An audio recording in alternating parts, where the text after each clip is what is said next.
Hi guys. Hi, we have 20 questions that we're going to answer. Progressively getting more cringy as they go And on. weird. Yeah. I'm Lavender. I'm Madeline. And I hope you enjoy this content. Yeah, so what is your go-to comfort food? Popcorn. And mine is a chocolate chip cookie. That's right. Because I have food issues. and I love sugar. Okay, there's nothing wrong with that. Okay. If you could live in any fictional universe, which one would you pick? Ninjago, hands down. Oh, fictional universe. Oh, right. Avatar Last Airbender. And you would be a firebender? I would be a firebender because I'm a fire sign. I would be an airbender because I'm an air sign and I just really vibe with air. Yeah. Yeah. What's a hobby or skill you've always wanted to learn but haven't yet? I want to learn jujitsu and kung fu, and I want to learn Japanese and Korean. Oh, wow. Yeah. I'm like always impressed when I hear you say that. I'm like, she has goals for life. Oh, man. My goal would be to like be able to make my own clothing. Partially because I also don't trust like materials in a lot of clothing places. Like I don't even know if I could trust like Target really. Walmart, Target, because I just feel like I don't know if it's like toxic for me. So it'd be really cool to like get like organic materials and make them myself. Yeah, I like that. What a dream. Never gonna happen. Buy all your clothes. Thank you. I'll make you something immediately. If you had to listen to one song on repeat for 24 hours, what would it be? Right now, so mine switches constantly because I've done this before. Normally I would say something by The Fold or Taylor Swift. Like second would be like The Weekend Whip by The Fold, easily. But I think right now where I'm at in life, definitely When Emma Falls in Love by Taylor Swift because it's very cute and it reminds me of my fictional character I made and I love her so much. I need to put that like on my playlist on my drive home right away. Okay. Listen to one song on repeat for 24 hours. Yeah. Well, I feel like I could have I'm Yours by Jason Mraz on repeat. Just like in the background because it's like a vibe song. It is. What's a random fact about yourself that most people don't know? So for me, I feel like a random fact that it's not really random, but it's a fact, but most people can't tell is like because I have such a younger vibe, people are like, wait, you have kids? And then It's true. Weird. When she told me she was married with kids, I was like, are you not my age? I was like, what? You do not look like you have kids. What? Actually, yes, I'm 20. I started having children when I was 12. Oh my god. Oh my gosh. I used to be really obsessed with anime, like really obsessed, like in middle school and high school. And my friend and I, in middle school, we would like religiously do Naruto training every single day. And we also had a sensei who we met on the internet. So yeah. We thought it was real. legit. We thought it was real. It was really wild. That's so great. Okay, what's the weirdest dream you've ever had? Okay, so I am a special human of the most special type, and I basically dream vividly almost every single night, and I wake up and I know my dreams. So I'm just gonna tell you the latest weird dream, which is basically that. So like I was like in this garden area and then there was like this teacher person that was telling me about the nature of colors and how every color that you see is like there's like thousands of colors that we like can't perceive by the human eye, and so like random names like Jekka and Lucka and Boo Boo and like all these weird names that we don't know because we can't perceive them, but all of these colors like come together, and when they like come together only one lucky color can be perceived at a time. So like there's all these colors and one lucky color. So like this green is like a lucky color, and every color that a human eye can see is a lucky color. But yeah, so They get to be seen. Yeah, because they get to be seen.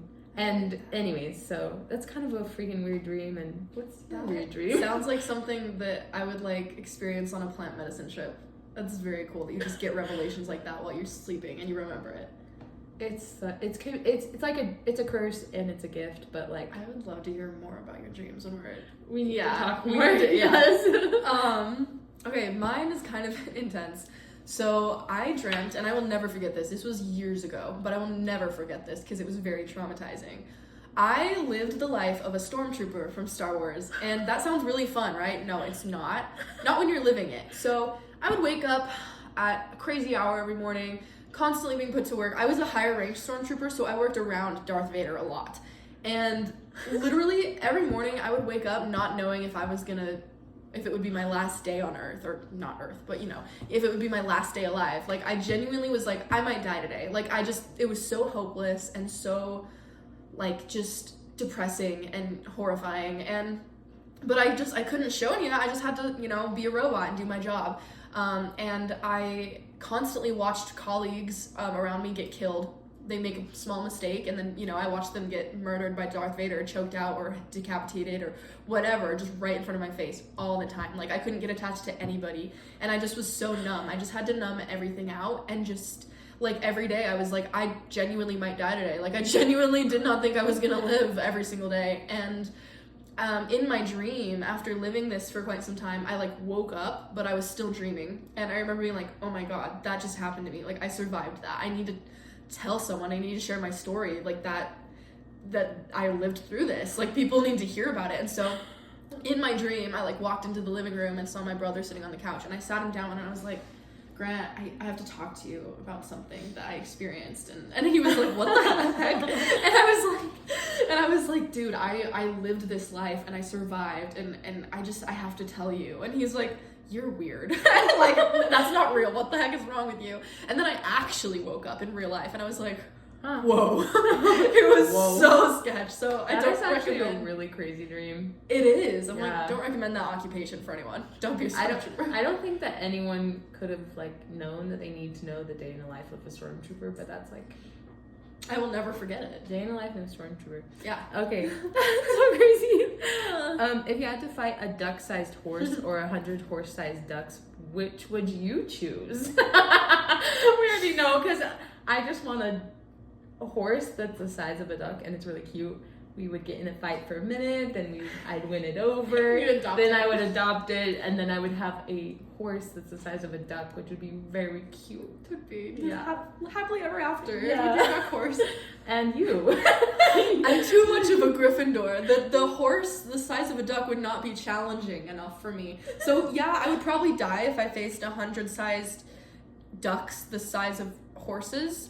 But that's a dope way to go out, though. Like, I feel like that proves my badass ossery. Plus, like, I just really, like, that sounds way more fun. I feel like it wouldn't be fun to fight an easy target. I need a challenge, because I'm a lot. So, I would get bored with the duck-sized horse. Yeah, and I just want to be friends with the horse-sized duck. I just want a challenge. But I wouldn't kill them, though, because I'm vegan, so I would just, like, knock them out. Yeah. Yeah. Very, like, PG. Yeah. Do you have a villain origin story, and if so, what is it? Oh, good. I mean, my origin story, I have plenty of trauma that I could talk about that has shaped me in ways I wish they didn't, but they have. I, like, have a certain mental disorder that part of, like, the diagnostic criteria is, like, fear of being abandoned. I don't know who doesn't have a little bit of mild fear, but I feel, like, pretty afraid. And anyways, one of my origin stories is probably, like, I was in high school. I was going to this, like, all my friends were like, we're gonna ditch the assembly and go to, like, Einstein Bagels, and we were all, like, walking out the door, and someone had driven up with their car, and then all my friends got into the car, and they were like, ditch her, like, drive, and I, like, running up to the car, and they, like, slammed the door and drove away as I was running after them. And so the abandonment is real. And I'm grateful to have friends that would never do that to me and respect me. And I do think that probably was, like, a protection from my higher power, that because all of those people eventually got into drugs. Mm-hmm. And so I'm chill with it now, but I think that it definitely made me afraid of, like, abandonment. This says way more about them than it says about you, though. Like, it is not you. Those people were just a-holes. Yeah, pretty much. Yeah. I'm sorry that happened. They were just really wanting to be cool.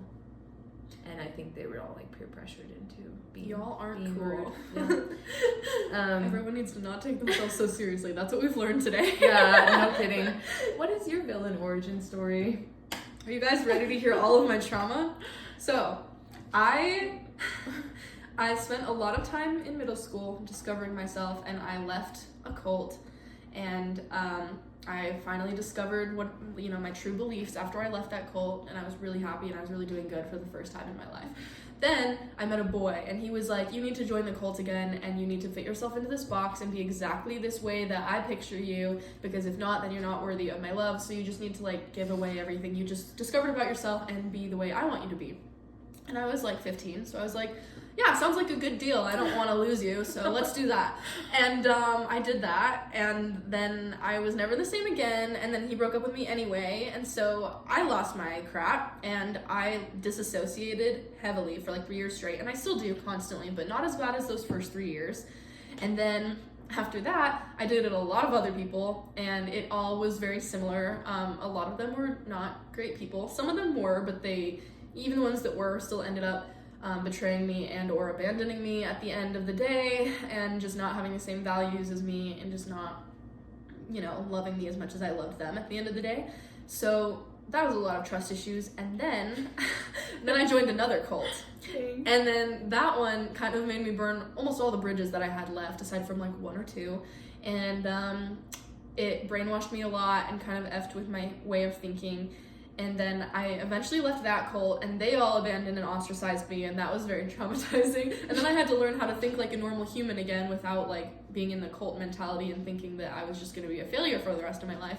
But before I had time to even really unpack any of what just happened and get to know myself for the first time in years, I got into another serious relationship who I thought I was going to marry in the next year, and we were about to move in together.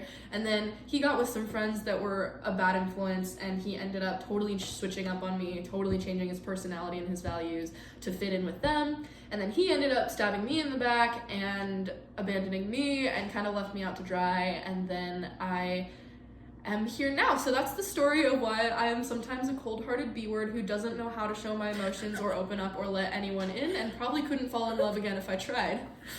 Thank you for coming to my TED Talk. Robotsy. Woo! Oh my gosh.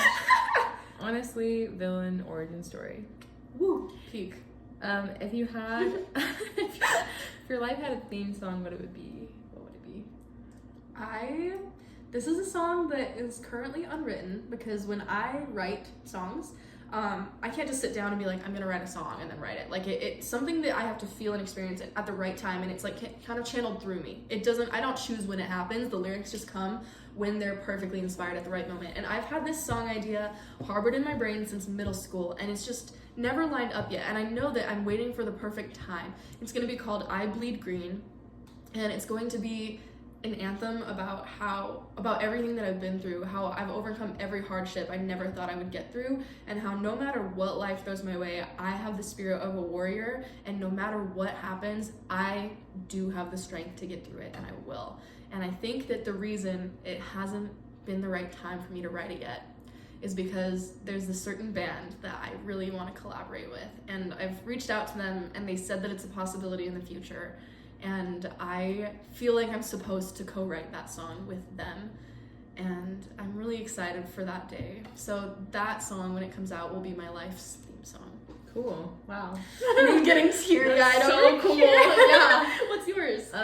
So I think that I switched mine, but I think the theme song that I would like to implement is one of my own songs. Oh yeah. I think I switched these, like that.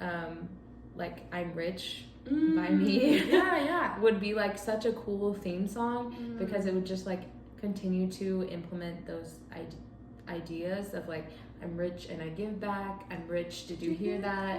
Clink, clink, clink, that's money in the bank. Like to not worry about money, but also like use it in a generous fashion. And then like the bridge saying, there's plenty for me, there's plenty for me, and there's plenty for you, only one life, what will you accrue? Sell all your stress, buy into thoughts, money is energy and you are the boss. And just to like embody that, I think would be really cool. So I'll link my song down below. Link in the description. Yeah.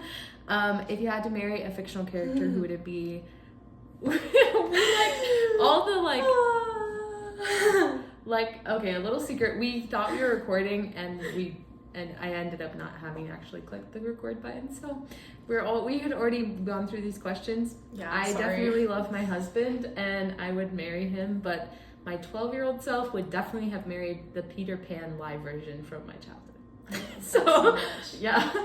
Who would you marry? I've fallen in love with so many fictional characters over the years, like head over heels, to the point where like, oh my god, like I've cried and had like actual emotional attachments to these characters, and like genuinely, yeah, it's so interesting. But of all of the ones that I've fallen madly in love with over the years, there is one that will always be the closest to my heart more than any of them. Don't judge me. And it's Lloyd from Ninjago, and the reason is because I literally see myself in him constantly. Like every aspect of his journey is something that I can personally relate to, from being like, you know, a troubled like child, and you know, being rebellious and a little punk, and you know, and not really being the best person as a kid, to you know, growing up in the blink of an eye and suddenly feeling like you have to grow up so fast, and going through heartbreak and dealing with self-doubt and rediscovering yourself after you feel like you've lost everything. Like there's just so many things about who he is that I see mirrored in my own life.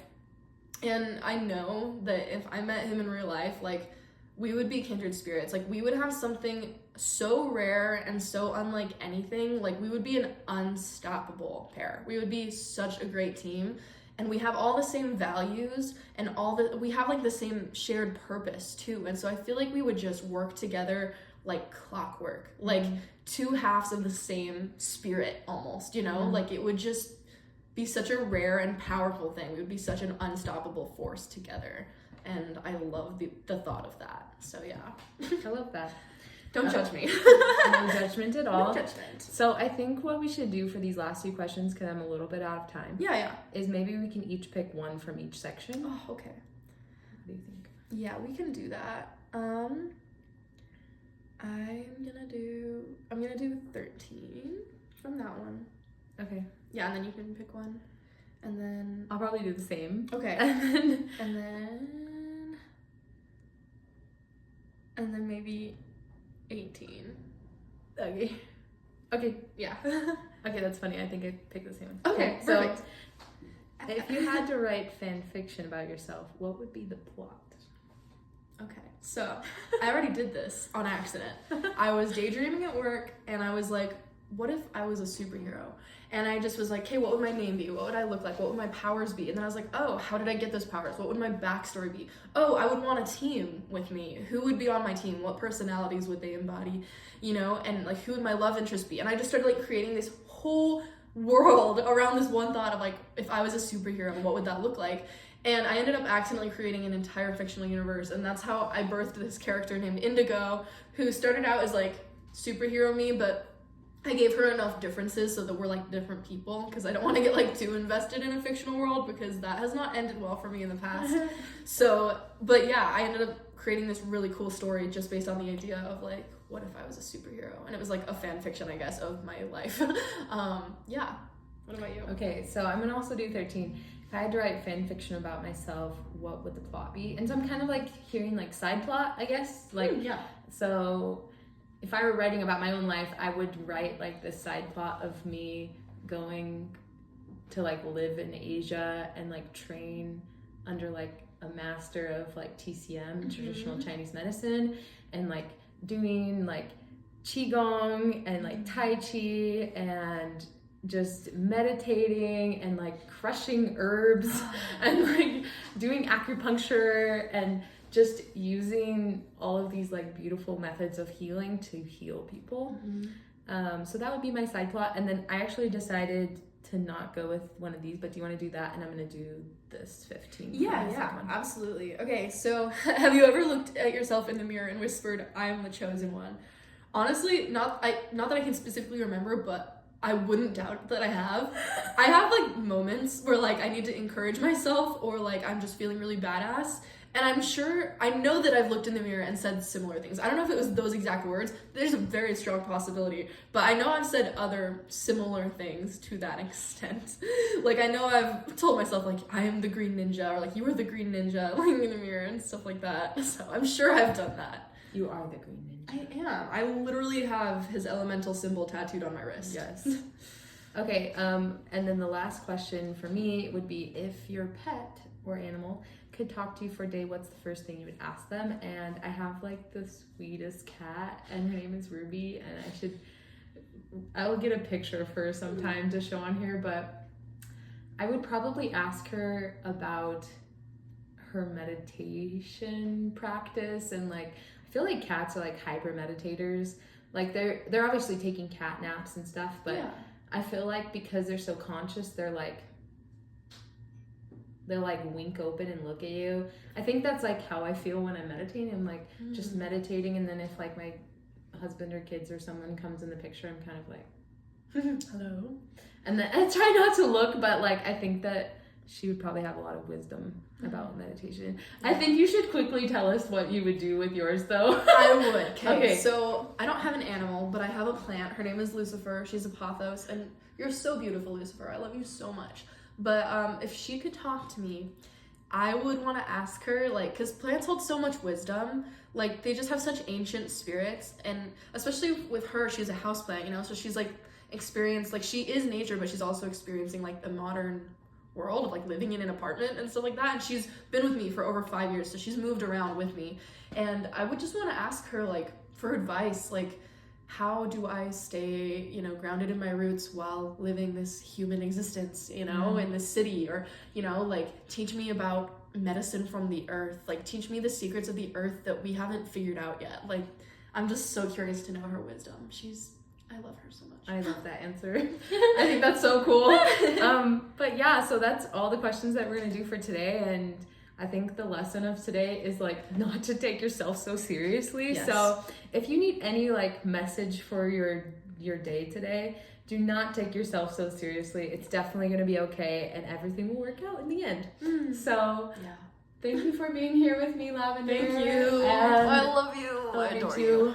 And we'll see you guys all next time. Bye. Bye.